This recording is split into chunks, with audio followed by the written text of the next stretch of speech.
Morné Wilken is the chief executive of Hyprop. Financial results out today. A big day for you guys, Morné. You've done a heck of a lot in the past year, and indeed, you've done a lot in recent times to get the balance sheet strong, to deal with all the rubbish that gets thrown at you in this beautiful country of ours. But I guess the big story for people outside of the property sector is that you are now becoming more focused, it appears, on, as you describe it, parts of the country that are well governed rather than those that are not. I mean, it's very hard when you inherit a portfolio like you have, which is very Gauteng based, but you certainly are making some energy and some efforts in that regard. Definitely, Alex. I think with what we have been seeing is actually much better progress in Western Cape. The infrastructure is much better looked after. Actually, in terms of value, our portfolio in the Western Cape is bigger than in Gauteng. So we are working actively. Unfortunately, what we had to do on the Gauteng portfolio is actually back up water supply. Obviously, solar has been driving quite a lot, but it's all beneficial to our tenants at the end of the day and for the shoppers coming to the centres. Now, Hyprop's best known through its various shopping centres, Canal Walk, Somerset Mall, Cape Gate in the Cape, but you've also gone big now with the Table Bay Mall. Tell us more about that deal. Yeah, there was a very unique opportunity. Is one of the malls, I would say, that was left in private hands at that point in time. I know the sellers, Hyprop, wanted to sell it, and we saw a huge opportunity because it was quite a new mall. It was only 5 years old. The demographics was very strong. And we actually, where the rentals were, we actually saw a lot of growth to come from Table Bay Mall. And that's why we saw it as a fantastic opportunity to buy it.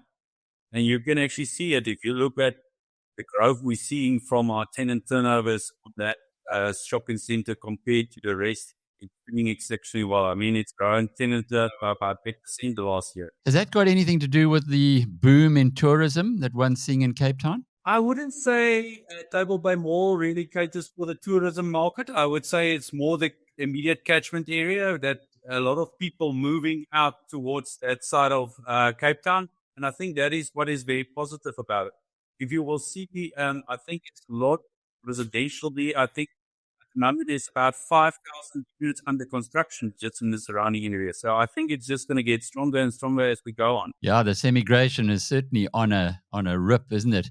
But getting back to Gauteng, the issues that we're seeing there in the governance of, in particular, Johannesburg, where you do have a very big exposure with the Rosebank precinct, Hyde Park corner, and you can tell us your movements there, the Glen, Clearwater. Those are your big shopping centres in that area. Are you finding poor governance is affecting you? Governance is the one thing. I think it's more not looking after the infrastructure. I think the output and what it means is it's costing us more. Now you actually have to ensure your mall caters for those things where the lack of infrastructure is in the surrounding areas. So you have to start cleaning up yourself. We all become part of city improvement districts where we get a number of landlords to stand together, to look at the roads, to fill the potholes, to actually make sure the security is good, being the city or the surrounding area. And it just costs you much more. I mean, over and above that, you also still have a high cost of rates that you have to pay. But it is what it is. You need to adapt. So we're adapting. What we are actively doing is looking to reducing some of our exposure in Gauteng. Well, tell us about the Hyde Park shopping centre, Hyde Park corner. That's always been a jewel in your crown, and certainly for any property development in Johannesburg. You've now offloaded half of it? That's correct. I think it's a transaction where we effectively over a 2-year period will sell 100% of the mall. I would say strategically, Hyde Park corner is only a 30,000 square shopping center. It's a little bit smaller than the rest of our portfolio. And I think strategically, we actually support it's not that key for us at this point in time, and therefore we dispose of it. Rosebank? Is that on the chopping block? No, definitely not. Rosebank is doing very well. We're seeing very positive growth out of Rosebank. And I think actually what has happened since a lot of the office node offices are opening up, we're actually seeing much better trading performance in Rosberg as well. So it's definitely not something we're not jobbing for. But what do you do though when you kind of caught in this scenario where it's been very well documented that the governance of, in particular, Johannesburg has been poor. You're a huge property owner. You've got massive investments there. How do you manage through that? With effort, Alec. No, I think what is very unique is you need to find a solution how to attend to those things. You must find the problems you need to address and how do you address them. I think it also plays sometimes to the benefit. I mean, when load shedding was happening, which is not happening now, what we made sure is our portfolio is fully back generator capacity. And that had some benefits. I mean, when load shedding was happening and people wanted to go out, they knew they could come to our malls because they will have power. So I think you must use these opportunities, use it maybe more as opportunities.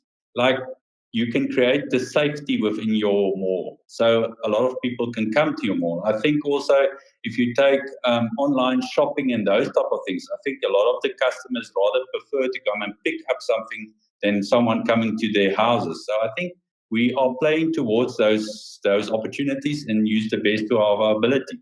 Water is the same. We ensured we've got 3 to 4 day backup water at all our sites. So if there's water interruptions, we can at least give our customers or the shoppers the water. So that's the benefit you use to your advantage. The same with the solar. We've just did the big plant at Rosebank, and that's a huge benefit to us also in terms of the bottom line, because there's about R1 million of benefits from that plant in terms of income. So there's a lot of benefits you must use it to your benefit, rather put it that way. You clearly are looking at things very creatively, but it is a group. Your whole history has been very highly creative. You personally as well. Eastern Europe being an investment that Attack made, and clearly Hyprop as well, and you were very involved there. And now it seems to be almost the bulwark of many property investment portfolios in South Africa. How's that been going in your portfolio at Hyprop? The European one, it's doing exceptionally well. I mean, our distributable income out of our 4 assets in Europe has grown by 24% in the last year in euros. Obviously, the rand has strengthened during the period, so in rand terms, it grew by 20%. That mall is really trading exceptionally well. And what we have done, I think, more smartly is identifying those that are trading well. So we buy existing malls and then we find ways to make it better. Actually understand the demographics better, how we can improve it, upgrade the food courts, the bathrooms and those things. And I think that's quite a big benefit on that portfolio. We are looking for new opportunities there. I've got a person that looks after Rabia Shihab. He's actually looking at 2 opportunities where we potentially can buy further 2 malls in Eastern Europe. So we're quite excited about it. And we actually got some money available for that. We've got about, after the sale of the 50% of Hyde Park Corner, we will have about 1.6 billion of funds available for new opportunities. So we're quite excited about that. And I guess if you were wanting, or if you were comfortable in raising your debt, you could add a heck of a lot there as well. I see from your numbers that you've got a lot of unutilized capacity, over 2 billion rand. Yeah, we've got available facilities of about 2.5 billion, and that's taken into account on our LTV, which is currently 33.6%. So there is even further gearing capacity on the balance sheet. For the right assets, obviously we will do it, but one thing I will make sure is that we look very well after our balance sheet. When I got involved with Hyprop 6 years ago, our balance sheet was over leveraged. We were sitting at 52%, and that actually the team has done excellent work to actually reduce that to 33.6. I mean, during that period, our value in terms of our portfolio dropped about 5 billion. So we had to do a lot of work to actually sort the balance sheet out. Just explain that, if you would, for those who don't understand the property sector so well, loan to value, what it means. What it means is you look at the value of your assets, like our 7 or 9 properties in South Africa. What is the value of it? Say it's 42 billion. And then you look at the debt you have against those assets. Just to make it an easy sum, 40 billion. So we've got debt of 20 billion. That will be a 50% LTV because it's 20 divided by the 40. Now, ours, if you look at our portfolio, our debt compared to our balance sheet in total is 33.6%. The market likes to see it around the 40, so we've got actually quite room for increasing our balance sheet. I think something that is also very important is your ICR, your interest cover rate ratio, which is looking what is your monthly interest bill and what is the income you have to service that. Now, we've got 2.6 times the income to service our interest, which is very important because that is coming back to cash flow. As we all know, cash flow is one of the most important things of any business, and that shows quite a lot of, ability of our portfolio to actually service our existing debt. And that's something we focus on, ICR and LTV. Thanks for unpacking those. And perhaps you could also let us know what your ideal would be on both of those, your loan to value and your interest cover. For internal, we've got our LTV around 40%, so we wouldn't like to go above 40%, and our ICR is 2.5 times. We like to stay around that. So the better we can get it, gives us room for gearing up on our portfolio or incurring further debt for new opportunities. So the cycle right now is you've been pulling back, as it were. You've cleaned up your balance sheet. You're at a stage where you've got capacity. You can go and make some more acquisitions, and the income that's coming in is generously covering your ideal number. Are you just looking in Eastern Europe, or would the as you call them, better governed parts of the country? I presume you mean the Western Cape. Would that also be appealing to you at the moment? Yeah, I think definitely. But what we are seeing in our portfolio, there's a lot of organic growth opportunities. We can actually do a further extension at Somerset Mall. We are busy investigating that. We would like to take Somerset Mall to about 91,000 square meters. We're busy with a phase 2 extension now and a phase 3. Same as at Cape Gate, we can actually expand that mall as well. We also applied for further rights at Table Bay Mall, a further 20,000 squares, because the demand is there. So we would like to also expand that mall. So there is organic growth in the Western Cape. Obviously, we will also make sure our Gauteng assets are good. We've got a master plan we want to execute at the Glen Shopping Centre.